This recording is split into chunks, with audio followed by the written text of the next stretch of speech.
Today on Inside Appalachia, we hear about a woman who entered the male-dominated coal industry. Oh, Lord, my mom threw a fit. My dad said, "You sure that's what you want to try?" I said, "Yeah, Daddy, it is." We'll also hear how small Appalachian towns are trying to move forward after coal's decline devastated their economies. We've closed Walmart. We've closed Magic Mart. We've closed everything. Y'all have no idea what my people go through. And we hear from one of country music's biggest stars. She's taking over as host for West Virginia Public Broadcasting's most popular live show, Mountain Stage. 18 wheels and a dozen roses. You'll hear these stories and more this week, Inside Appalachia.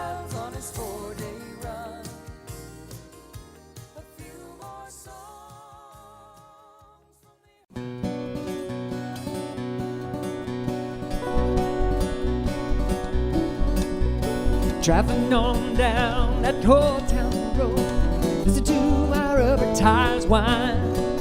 Well, it's goodbye to Buckeye and white sycamore. I believe. Welcome Inside Appalachia. I'm Caitlin Tan. And I'm Mason Adams. Today we're talking about coal, which has shaped the last 150 years of history in Appalachia. Coal's been in slow decline here for decades, but really accelerated the last 10 years. That's meant hard times for communities that have long relied on it for jobs and taxes. So we thought it was a good time to take stock, not just of how we got to where we are today, but what the future might look like. We're looking at everything from the mine wars to the climate crisis. Now today, there are 66% fewer jobs in West Virginia coal mining than there were 50 years ago. And experts don't predict a comeback.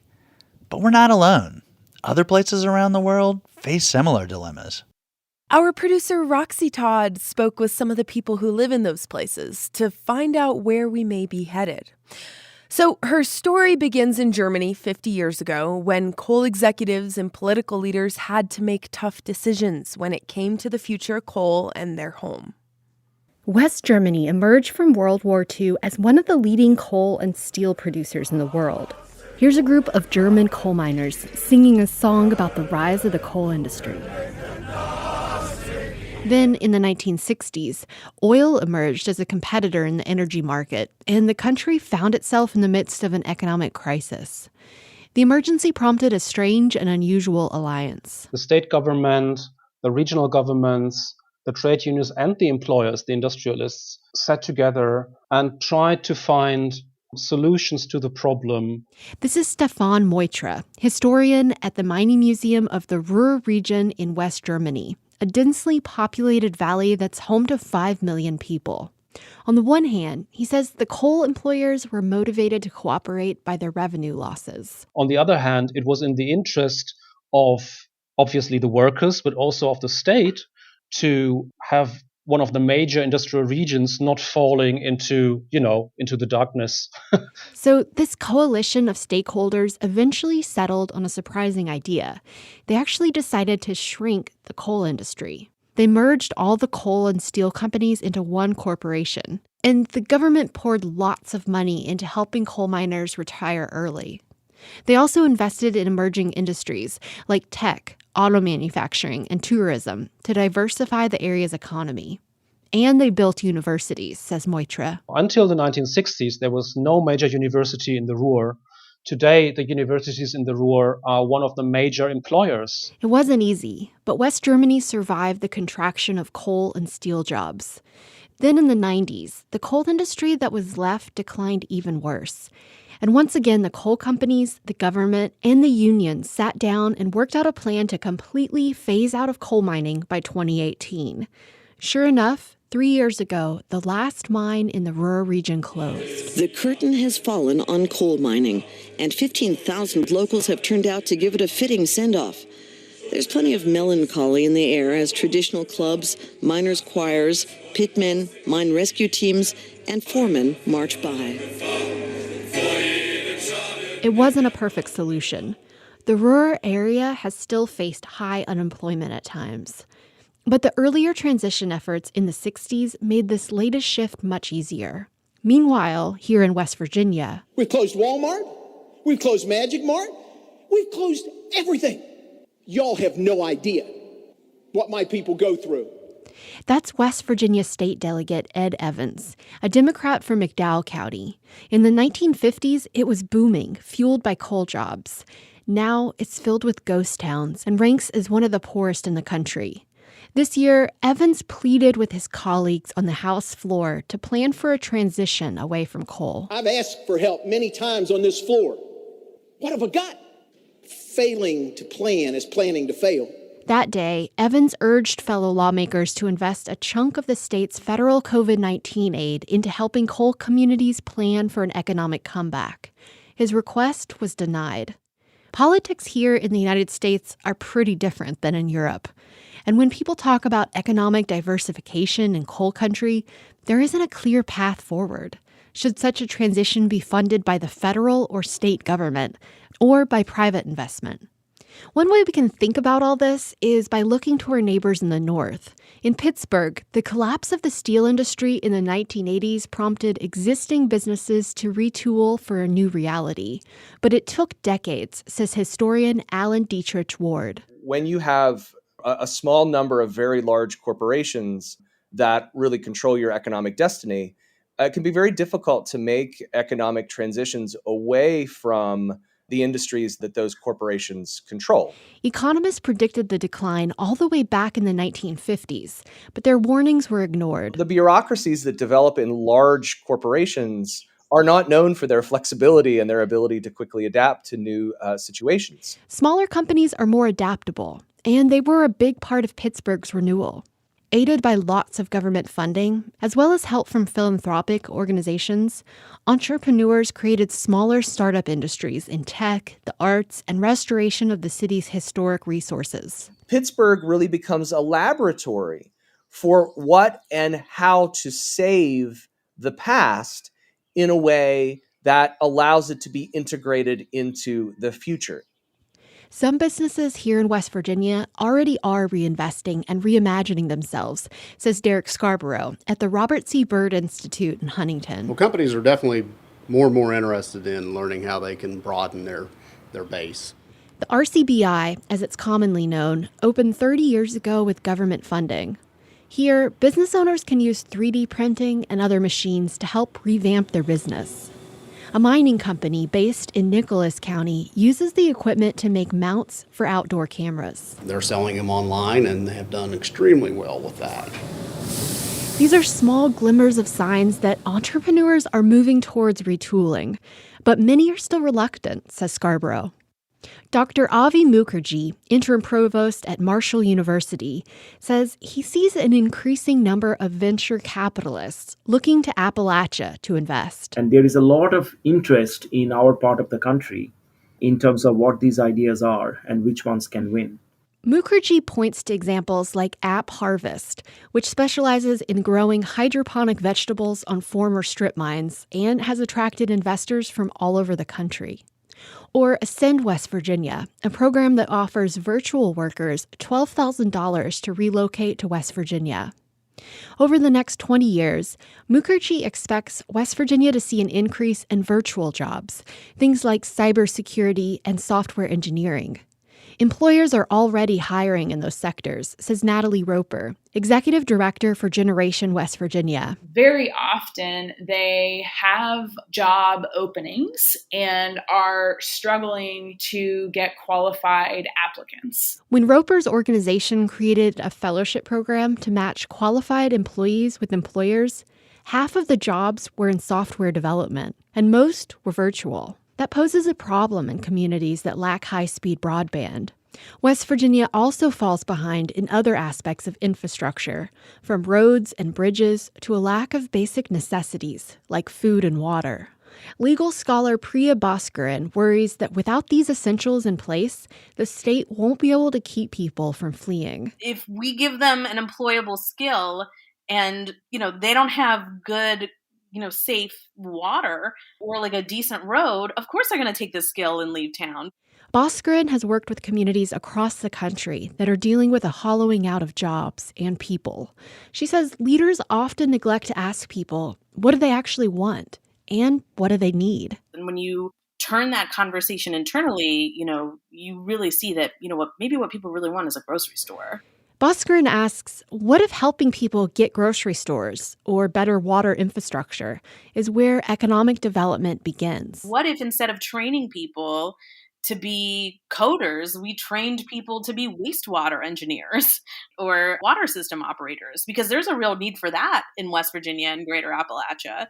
Jim King is the president and chief executive of FAHI, a network of more than 50 nonprofits that fund about $330 million each year in projects throughout Appalachia. But he says much more investment is needed, and philanthropy and other institutions of wealth lag behind here. There is a historic disinvestment in West Virginia and Appalachia. And not only was the coal taken out, but the wealth went with it, and other parts of the country benefited. King estimates that it would take nearly $1 billion a year just to get West Virginia at the same economic playing field as the rest of the country. The coal industry here has also left behind thousands of acres of land in need of reclamation. Back in Germany, years of ongoing work to undo environmental damage and infrastructure decay have provided needed jobs, says Christian Wicke, a political historian. You have to imagine the Ruhr region is hollowed out like a Swiss cheese with lots of mines, and it's incredibly difficult to organize a water system. At the same time, Wicke says Germany hasn't buried its coal and steel history. In fact, they've built museums about it. Artists have built steel statues on former mining sites that now attract millions of tourists a year. One might argue if you have a good job, the region is more livable than ever before. Back at the Museum of Mining, historian Stefan Moitra says that some of the older miners in West Germany do miss what mining was. But they are also very aware that times are changing. What many find important is that they can be sure that their kids and their grandkids can work and live without having to move away. Those words ring true here in Appalachia as well, where many worry about sustaining the next generation. As in Germany, it will probably take many decades, or even generations, for Appalachia to get through this transition to the other side. And what that other side looks like is still unknown. But what's certain is that planning for that future will probably get us to a better outcome. In 1986, the city of Essen in West Germany closed its last mine. Now, 35 years later, this region of Germany has a labor participation rate of 71%, more than 25% higher than West Virginia's.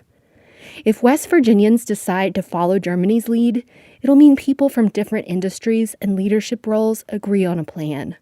Most importantly, they'll have to figure out a way to support coal miners and their families in the years to come. For Inside Appalachia, I'm Roxy Todd.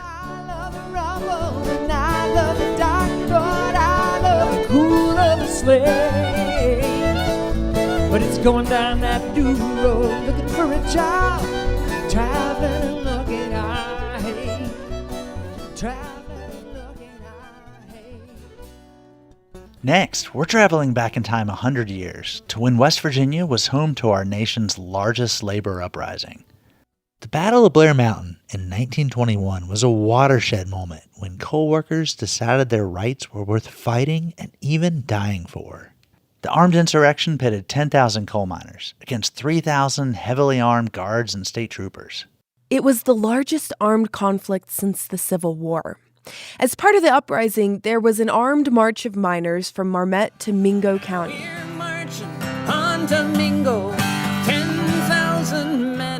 Us and Them host Trey Kay recently retraced the path of those miners to learn more about what led to the conflict. At the Battle of Blair Mountain. The Battle of Blair Mountain is something of an enigma in modern history.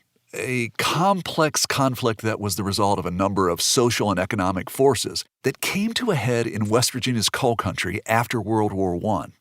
The result was an armed march from Marmet to Mingo. To understand the complex history, we followed the path of the miners on their march to Mingo, and we brought along the foremost expert on this event, Professor Charles Keeney. How's it going? Good. Nice to meet you. Trey K. So, we're going on a little journey? I guess we are. So it's on to Marmette, I suppose. Yeah, let's do that. All right. Following World War I, the economic forces at play in the West Virginia coalfields hit miners hard. They became pawns in a power battle between the coal industry and the gathering momentum of the union movement. So the coal industry in West Virginia felt it was crucial to their bottom line to keep the union out. The United Mine Workers, in order to keep their contracts in these other states, felt it was crucial to organize West Virginia to keep their organization afloat. The West Virginia coalfields were ripe for organization. Working conditions were hazardous, and the health of the miners was constantly at risk. Miners were paid with company currency, and workers could only spend their pay at company-owned stores. For over 20 years, mining families had protested, organized, and sometimes even gone to war with their employers in order to reform these conditions. In 1921, they had finally had enough. The last straw was the murder of one of their greatest allies, a chief of police in Mingo County named Sid Hatfield. That was on August 1st. And on August the 7th, they had this huge meeting at the Capitol with 5,000 or 6,000 miners. They tried to petition the governor. Governor Morgan would not meet with the miners. That's when my great-grandfather famously came out and told the miners that the only way you can get your rights is with a high-powered rifle. Told them to go home and await the call to march. As it turns out, Chuck's great-grandfather was Frank Keeney, a central figure in West Virginia's union movement, and a primary organizer of the March on Mingo. As Chuck Keeney and I drove along the route followed by the miners, he described what must have been a spectacle. You had the front guard, like a vanguard, that was up front, and then, the line of miners that were marching were stretched out for numerous miles. If you would have lived in this area and you were not joining the parade, you just saw like a long stream of miners just marching from Marmette to, Blair Mountain. Yes, it was just a huge continual stream. How many people? By the time you get to Blair, there's at least 10,000. There's probably, by the end of the battle, somewhere in the neighborhood of 15,000 involved. So where are we going next? We're going to Blair. We are not far.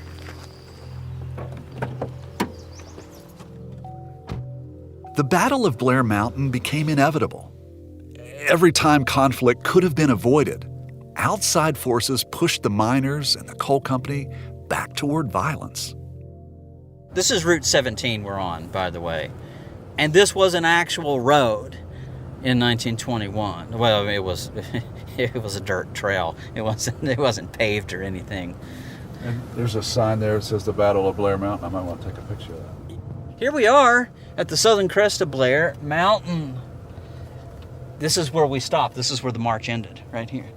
Okay. When Chuck Keeney and I get to the top, we are standing at the high ground where the mine guards and the state troopers set up machine gun positions to attack the miners advancing up the steep slope of Blair Mountain. The fighting continued on through August 31st until September the 4th, when federal troops arrived at Blair. So there was the battle. The United States Army, federal troops come here, and from what I understand, the miners lay down their arms. That's correct. Of course, many of them were World War I veterans, and their beef was not with the federal government. Their beef was with the mine guards, with the state government. And so they weren't anti-American, even though they were often painted as being such. Did the people who brought this, did they gain anything? Yeah, the initial aftermath was it got worse instead of getting better. But in some ways, the threat of more industrial violence is going to be a catalyst to encourage reform that is going to be taken on by the federal government the following decade. We talk about veterans of wars and talk about them sacrificing themselves for the freedoms that we enjoy.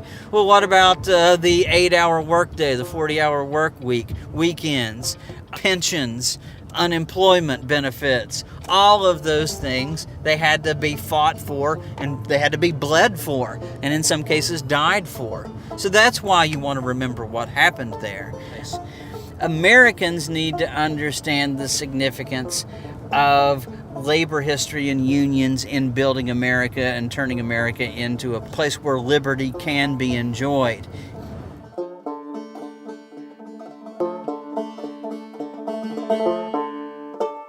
Trey Kay, host of the podcast Us and Them, brought us that story.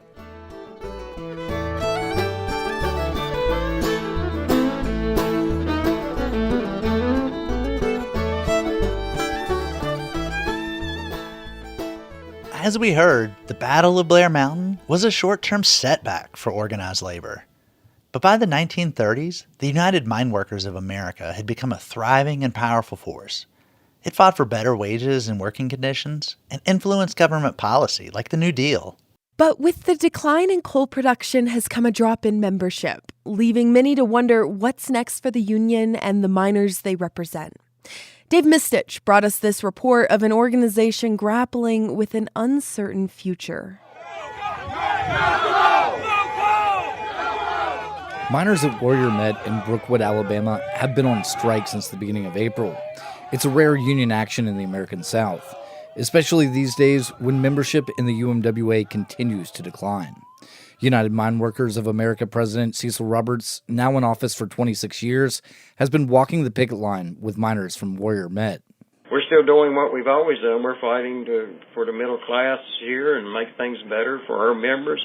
For nearly a decade, his organization worked through the courts to secure pensions and health care benefits for miners whose employers went bankrupt. People told us they'll never give you a dime towards pensions and health care. But we had a success in 2013 where we were able to get about $400 million out of these companies. Since then, he says, their fight for members' health care benefits has continued in the halls of Congress.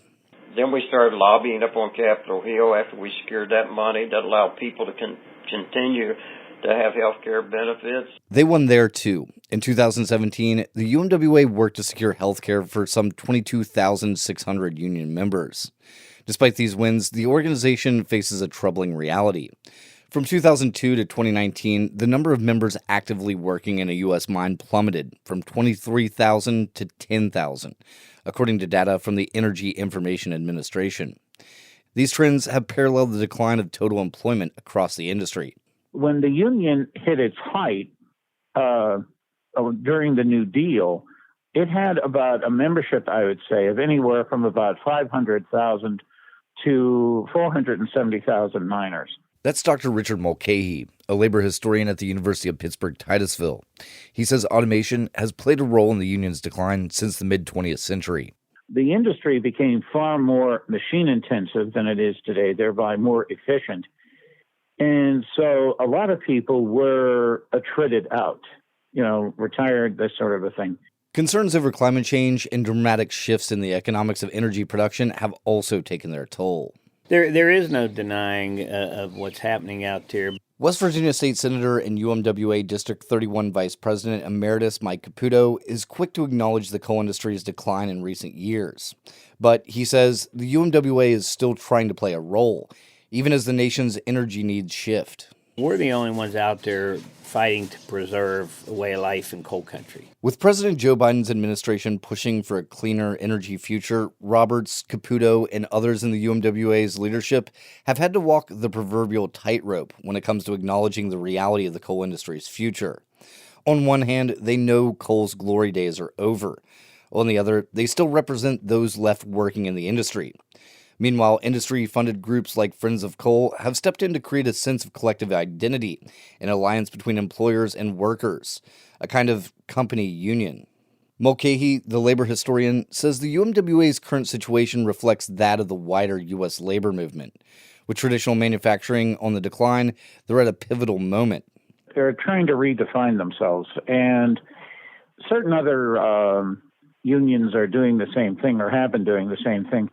So a lot of basic industrial unions are going into the direction of trying to organize white-collar workers or maybe new varieties of mass production workers and so on. And I believe that the UMWA will be moving in that direction, or is in fact moving in that direction. But how fast are they moving? And could they be doing more? The UMWA has yet to say how they plan to address the limited demand for coal and coal miners, now and in the future. And although they have expressed interest in organizing workers in coal-adjacent technologies and other sources of energy like wind and solar, to date there's little evidence that a broad organizing effort beyond coal miners has been successful.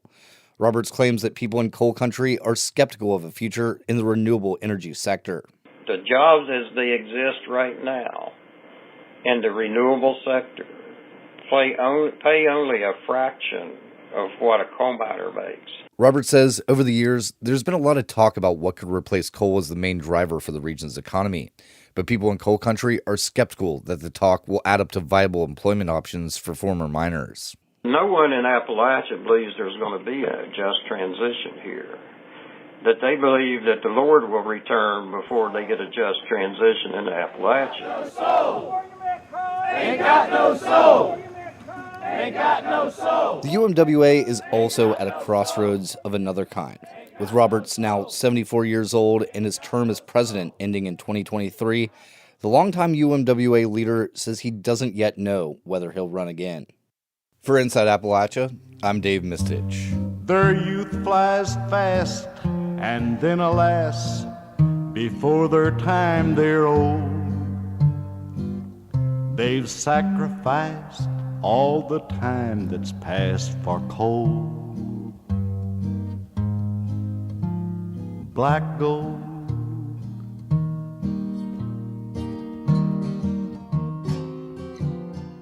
Now, you might notice that a lot of these coal stories are all about men. And that's because the coal industry is male-dominated.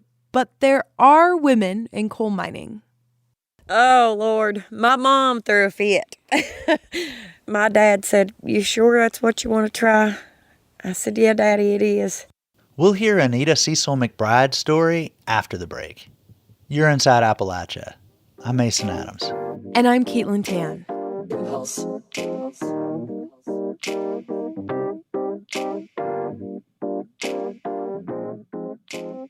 Support for Inside Appalachia is provided by Concord University in Athens, West Virginia. With career-focused liberal arts education in more than 80 degrees and programs to pursue various career options, not just a single job. More at concord.edu. Welcome back, Inside Appalachia. I'm Mason Adams.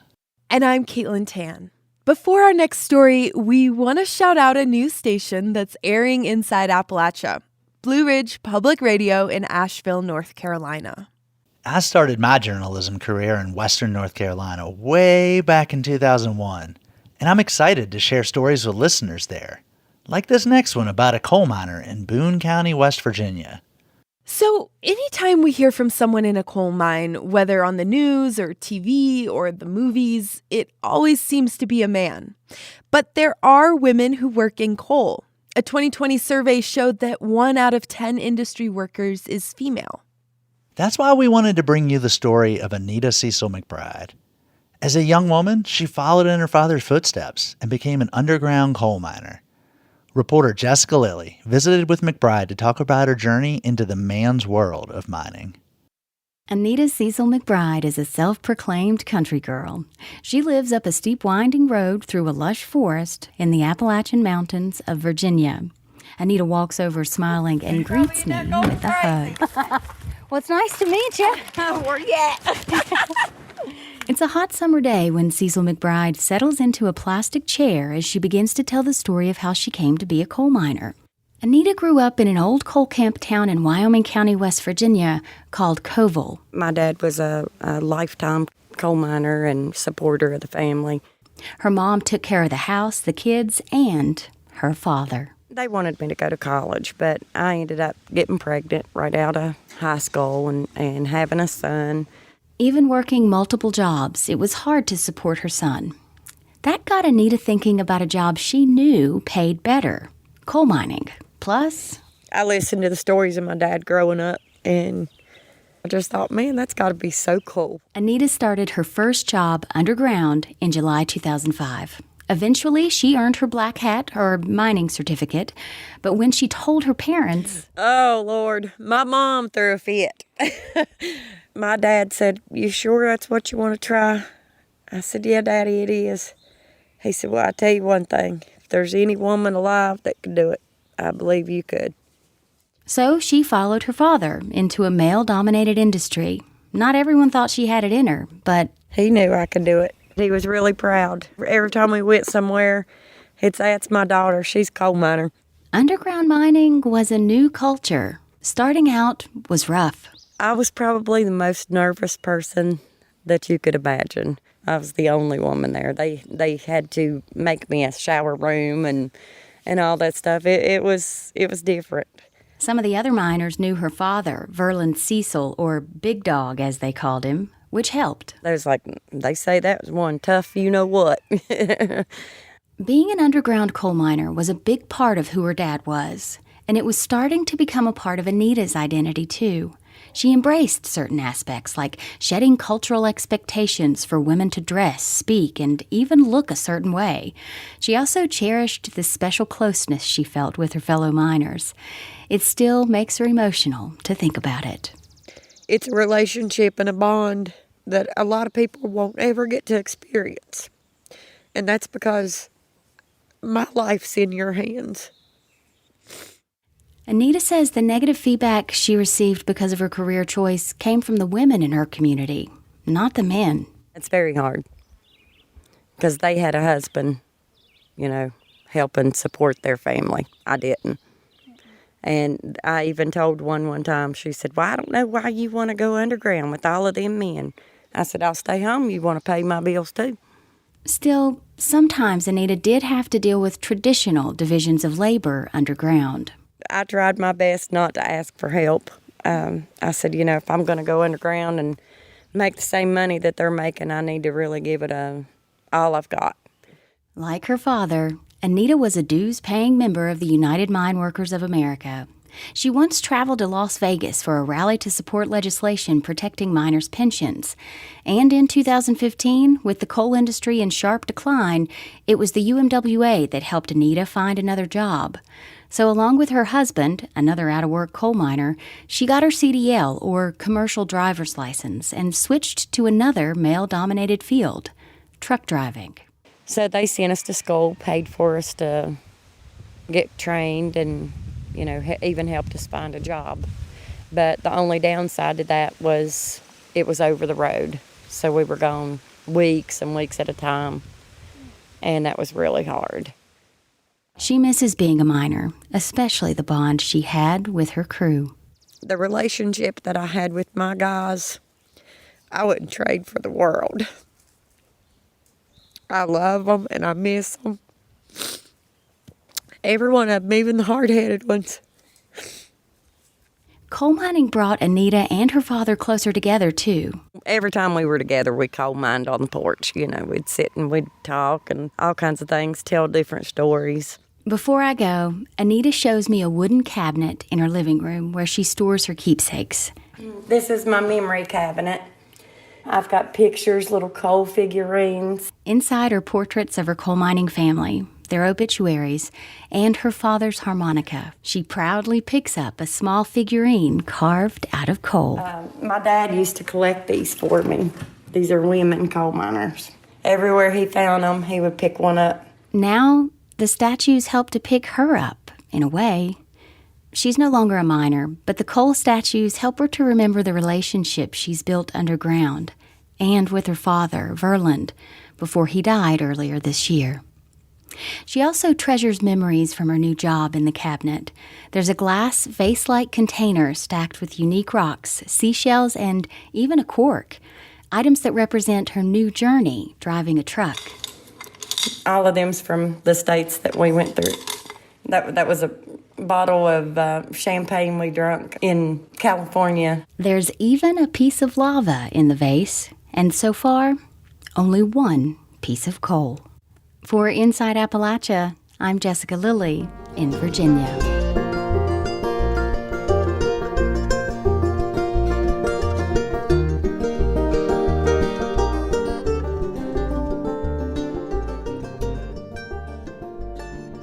Earlier in the show, we talked about the 100-year anniversary of the Battle of Blair Mountain, which was the climax of the West Virginia Mine Wars.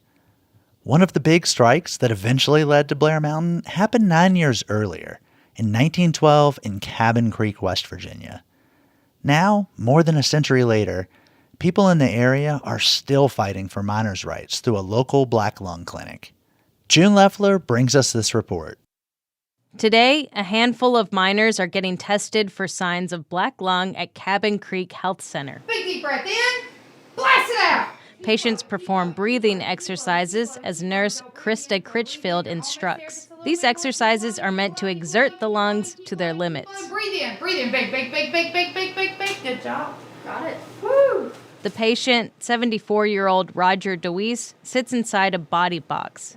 It's a clear tube shaped like a telephone booth that gauges how much air he inhales and exhales. It's a tight fit for DeWeese. He's 6'1". I do get short of breath rather quickly. He worked in the mines as an electrician for 32 years. DeWeese has been diagnosed with black lung. The state has assessed him at a 10% impairment, but DeWeese knows that can worsen over time. It's like sandpaper or sand. It just keeps moving in your lung, and that keeps getting worse and worse. He's getting screened today to see if he's eligible for federal black lung benefits, which are all or nothing. You're either declared fully disabled or not. Dr. Carl Wernz has screened patients like DeWeese for over a decade. Longer time in the mines is more likely to cause black lung. Wernz says the kind of dust a miner breathes is also important. If they were mining a lot of sandstone or other things with silica in them, then that person's at much greater risk and they would get black lung with less exposure. Exposure to silica, the dust produced from rock drilling, is even more harmful to the lungs than coal dust.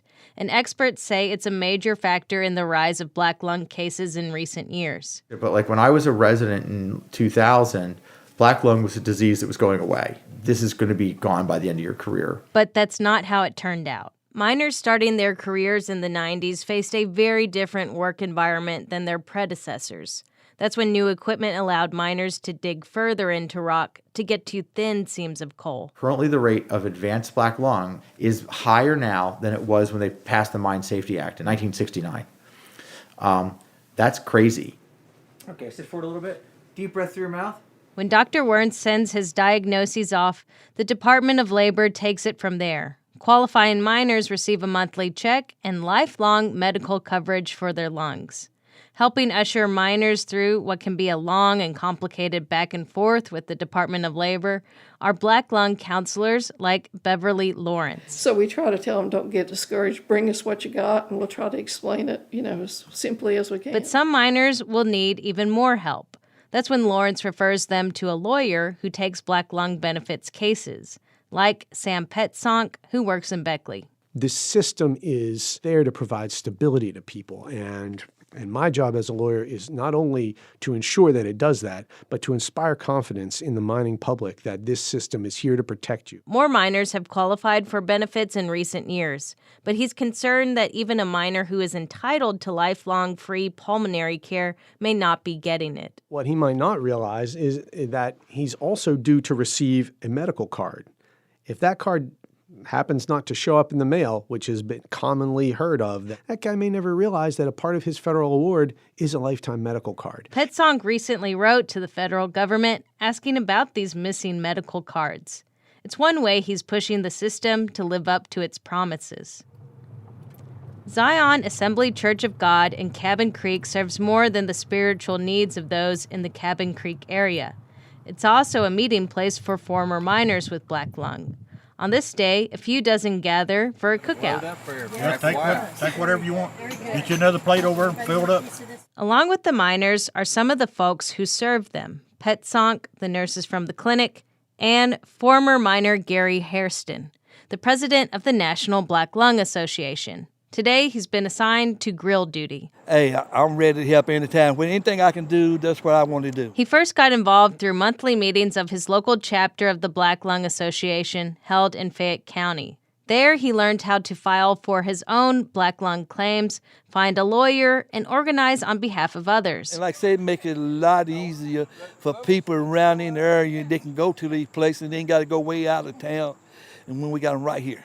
Since the black lung movement of the 1960s, occupational safety in the mines has come a long way. But the Black Lung Clinic and the community around it still stand as a testament that the fight for miner safety is never done. For Inside Appalachia, I'm June Leffler. Over the years, Cole's maintained a presence, not just in West Virginia, but specifically on West Virginia Public Broadcasting's Mountain Stage. Days when we were in our prime. I bring this up both because I'm always looking for an excuse to play something from Mountain Stage, but also because we are excited to announce we have a new host for the show. After 38 years and more than 900 episodes, co-founder Larry Gross is handing the mic over to Kathy Mattea. She's a West Virginia native who's been making country music since the early 80s. But Charlie's had a good life. She's a two-time Grammy Award winner. You might remember her hit 18 Wheels and a Dozen Roses. But Mattea's also spent the last 15 years talking about coal, both its environmental impacts and also its cultural roots in Appalachia. So I spoke with her about the full-time hosting gig and why she decided to take it on. You know, it's challenging. It doesn't look like I should do this on paper, but I think Mountain Stage is important. I think live music is important. I think West Virginia culture is important. And I was just like, yeah, I think I have to say yes. I think I have to say yeah. So you are originally from Cross Lanes, West Virginia, and I'm curious how it feels getting to host a show that was founded and is now housed out of the Mountain State. Well, you know, I've spent my whole life being sort of a West Virginia native daughter, you know, like I moved to Nashville when I was 19. And then I wound up getting to take this ride in the music business and touring all over the country and much of the rest of the world. And I didn't realize it at the time, but being a West Virginian is just an integral part of who I am. So I wound up talking about the place that I'm from and the place that made me. And, you know, there's so much stereotypical stuff about hillbilly culture, and to bring some of the soulfulness of that to people, the chance to break those stereotypes. Well, another thing I wanted to discuss, you have focused a lot of your work on coal. In 2008, you released an album called Coal. There were songs about black lung and the industry and how it affects small Appalachian families. Tell me a little bit about that work and why you gravitated toward it. So the Sago mine disaster happened. It was the first mine disaster that had happened in many, many years. They were going to cover the public funerals for all these miners. For the 12 of the 13 miners died. So they called and asked me if I would sing a song. So I called some musician friends and we recorded a performance. But we spent the day talking about this disaster and how we had all watched it. One of my friends who was playing said, well, Kathy, you know, isn't that what music is for? For helping us process emotions we don't even always understand. Because I was talking about just how much grief I had felt for these people I didn't know in a part of the state I'd never been. Both my grandfathers were coal miners, but my dad got out of the mines and he worked in the chemical plants. So I thought of coal as their story, not really my story. And so I was surprised that I felt so much about this. And I woke up the next day thinking, oh, maybe that's the record I should make. And then this conversation went on between me and the muse. I was like, don't make me sing about coal. Like, yeah, I think you should sing about coal. I know, but all the songs are in a minor key. How do you get out of that? Just do it. But everybody dies in the end, and it's really hard life and hard stories. I don't know if I can do this. My audience isn't going to like this. I don't think I want to do. Yeah, I know. Just do it. That was just, I could not get away from it. Through that process, I discovered that, you know, the biggest coal-fired electrical plant, the John Amos plant, I could see the steam from the steam towers from my parents' backyard. And coal was everywhere in my life. I just didn't see it because my dad wasn't coming home with coal dust all over him every night. His dad was, but my dad wasn't. And I realized it's part of all of our lives, whether we know it or not. I realized that I could sing a song from 1972 about strip mining and black water, and I could sing it now, and nothing's changed. Wow. I mean, because it changed your life and it's now shaped who you are today, do you think that will shape how you host Mountain Stage and that it could bring attention to the issue? I tell you, I try to kind of ask the question about anything that's on my plate or in front of me to do or a decision I have to make. It's like, is this being of service in some way? And I felt at the time, especially like, because I had made this record, because I was learning about it, I had the chance to help amplify the voice of people who were being affected by mountaintop removal and black lung and various other things that didn't have much of a voice. And so my agenda for Mountain Stage is Mountain Stage. But part of why Mountain Stage has such integrity is one of their policies is we don't tell people what to sing on our show. For me, keeping that spirit is my job. My job is not to bring any agenda into it, really, except the agenda of an open forum for music to be heard by all people. Absolutely. And you know what's interesting, Kathy, when you were telling me about what was going through your mind when you were asked to host Mountain Stage officially, and you kind of had that voice in your mind saying, oh, it's going to be too much, but yet the other voice is like, no, you got to do it. It sounds similar to the voice when you were thinking about doing the album Coal. Yes. That you were kind of unsure and that voice is like, no, you got to do it. Is this kind of like your gut speaking? When I left college at WVU after my sophomore year to go do music, it was like, this does not make sense on paper. My parents were Depression kids. They grew up in coal mining towns. They were poor. They're like, get your degree. Go to Nashville, but get your degree. And I'm like, I know in my heart that if I don't go now, I'll never go.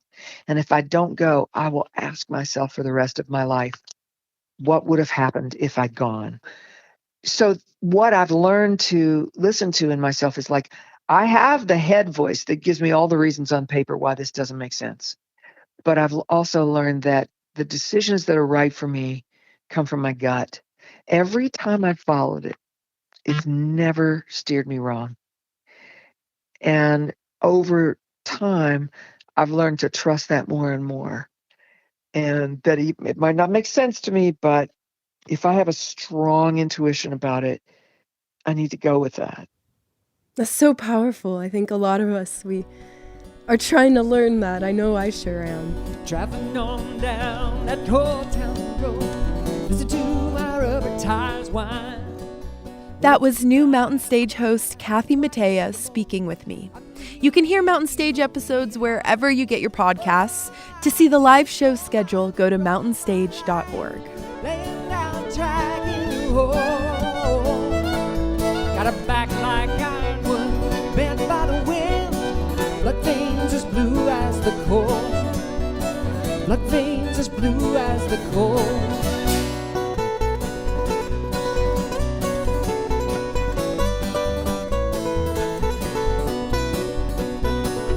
Well, somebody said that's a strange tattoo you have on the side of your head. I said that's a blue mark left by the cold. Little more and I'd have been dead. Today, we've heard a lot of stories about coal. I grew up outside the coal fields, but coal still had a big role in shaping my town. I lived in the railroad belt around Appalachian coal country, and when coal went down, so did the railroad. Caitlin, you grew up in Wyoming, the only state that produces more coal than West Virginia. Yeah, and to be honest, Wyoming's a huge state, and I didn't really realize until moving to West Virginia how much the coal industry played a role in Wyoming. And it's interesting seeing my home state grapple with coal declining. I think where West Virginia is right now is potentially where the rest of the country could be in 20 years.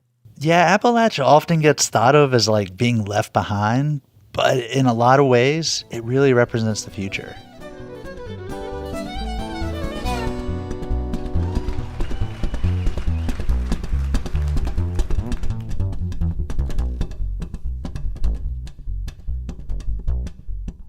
I'm Mason Adams. And I'm Caitlin Tan. Till next time, thanks for joining us as we journey throughout Appalachia. Our theme music is by Matt Jackford. Other music this week was provided by Kathy Matea and Billy Ed Wheeler, as heard on Mountain Stage. We also heard music by Merle Travis and Genova. Roxy Todd is our producer. Jade Arthur-Holtz is our associate producer. Our executive producer is Andrea Billups. Kelly Libby is our editor. Our audio mixer is Patrick Stevens. Catherine Moore and Xander Alloy also helped produce this episode. You can find us on Twitter @InAppalachia. You can also send us an email to insideappalachia@wvpublic.org. Visit wvpublic.org/insideappalachia to sign up for our newsletter. There, you can also subscribe or download all of our stories, or look for Inside Appalachia wherever you get your podcasts. Inside Appalachia is a production of West Virginia Public Broadcasting.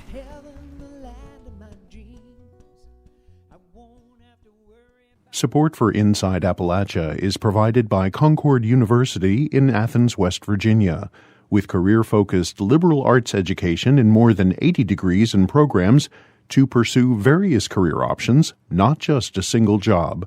More at concord.edu.